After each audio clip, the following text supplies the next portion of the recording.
4020. So in terms of refereeing these games, the contentious part is going to be the speed of the play of the ball. Because if it's at Aussie speed, we might struggle a little bit. Yeah. If the Aussies have to play at our speed, they won't be used to it. So if you're Liam, is that an issue? Do you think about stuff like that going into the game? Or?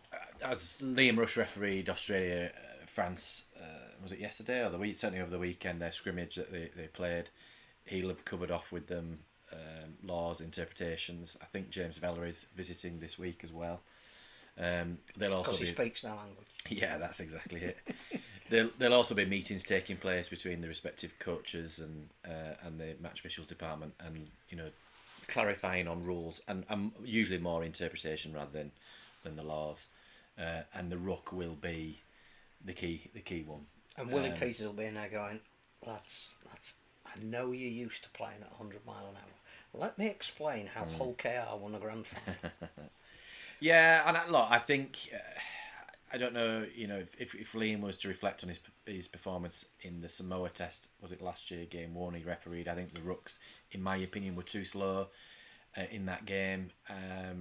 It's a challenge for a referee to try and find a happy medium, because nobody wants to go and watch the referee blow a load of penalties and set restarts and whack people in the bin for ruck offences. But ultimately, if that's what the teams are delivering, then that's what they're there to do. So I think he'll have to try and find a happy medium.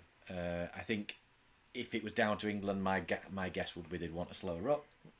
Australia will want a faster ruck, so they won't find consensus off field in terms of the meetings. It'll just be down to how he interprets the ruck on the day, and how he manages and sets up players.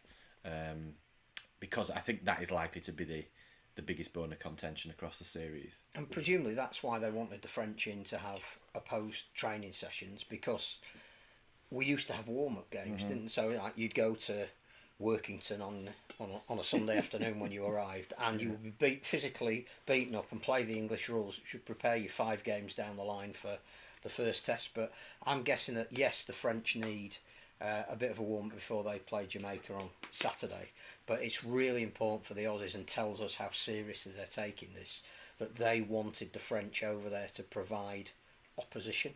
Yeah, I think any team would want to have a bit of a trial, wouldn't they, before they go in and play a test match, the biggest test match that's been played for 22 years between the two nations. So, yeah, it's exactly what you'd expect. It's a shame it wasn't a proper test, between the two nations. Well, that was the RLPA, and that's why they've had to scale it all back. But, Great Britain, England, whoever they've been, have always been favoured in Test 1, haven't they? On home soil. So it'll be interesting. I know Trent Robinson's come out this week and said he's predicted 3-0 to the Aussies. Shock horror. Australian coach employed in the NRL. Don't ask me. French coach. Yeah. Don't ask me. French director of rugby. Don't ask me, because I might get in trouble. If I said 3-0, Sean Wayne might ban me or something. So I don't want to do that. I think we desperately hope, from the game's point of view, that we can take it to a decider, and the best way to do that is to win at Wembley. Yeah, agreed. And for the sake of the Test series, although the other 2 games are sold out, to get the coverage, to get the press, to get people buying into it. Not that you should really need to buy into the concept, but yeah, you'd want England as a neutral even to probably win that first Test. So let me explain to the people, because, of course, what happens if it's a draw? What happens if it's a draw? This is from the... Well, before you get into the logistics of it, is it like the Ryder Cup? Do we have to win the Ashes? What, do something we haven't done since 1970? Or can you not have a drawn series, in which case Australia retain the Ashes? Well, I would have thought so. Which I would have thought that's how it's always worked. It has been agreed, says an email from the Rugby Football League, that Golden Point will be available only after the 3rd Test of the series at AMT Headingley on November 8th, if it is necessary to determine a winner of the series, rather than the series being shared. Which, again, makes your point. But the series wouldn't be shared. If the scores are level at full time with the first and second test, the match will be drawn. If one of the first 2 tests has been drawn and the scores are level at full time of the 3rd test, Golden Point will not be played. But what if one of the tests ends 18... Right, so Saturday it's England win, we win, 10 points to 6, and we all go, wow. Second test, Everton, it finishes 18-all. Ooh. What prize am I going to get on these, by the way? Third test, Australia win 16-3. 3. Yeah. Cheeky drop goal from Michael Lewis. Just on the half-time. Yeah. hooter. So what happens then? Because then it's a drawn So series. do you have to have golden point at the yeah. end of a game When where it's there's a 16-3, defined yeah. winner? Yeah. I don't know. No idea. Why don't you just have golden point for all 3 games so that no game can end in a draw? You'd have thought so. It's been that long since there's been an Ashes series. Probably nobody knows Is it the going to end answer in a to draw? Are any of them? But if they But did, if it does, yeah. you know, Why mention it now? I don't know.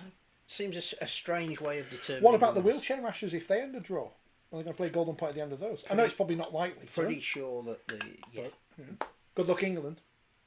But what if any of these World Cup qualifier games? Oh, they can't end in draws, can they? Maybe if it's a draw between Jamaica and France, neither go to the World Cup and you let USA in or South Africa or something. I don't know. Now we've got a debate going on about whether Jerusalem's better than Land of Hope or Glory. So and glory, not all glory. But do we have any hope? Will there be any glory? I think what's been interesting in the build-up so far has been people who knew what squad Sean Wayne was likely to pick to play the way Sean wants to play, started to get upset because he picked the squad that would allow him to do that. That was last week's programme. That was all exciting. And Jake Connor, where is he? I get that he's kept faith in the players that have won him the last 2 series, that he thinks are going to be the players that would have the best chance of winning this series. Even though we follow the game, we may think that's a conservative selection. But I think now it's been selected, I just want to get to Wembley for the first game.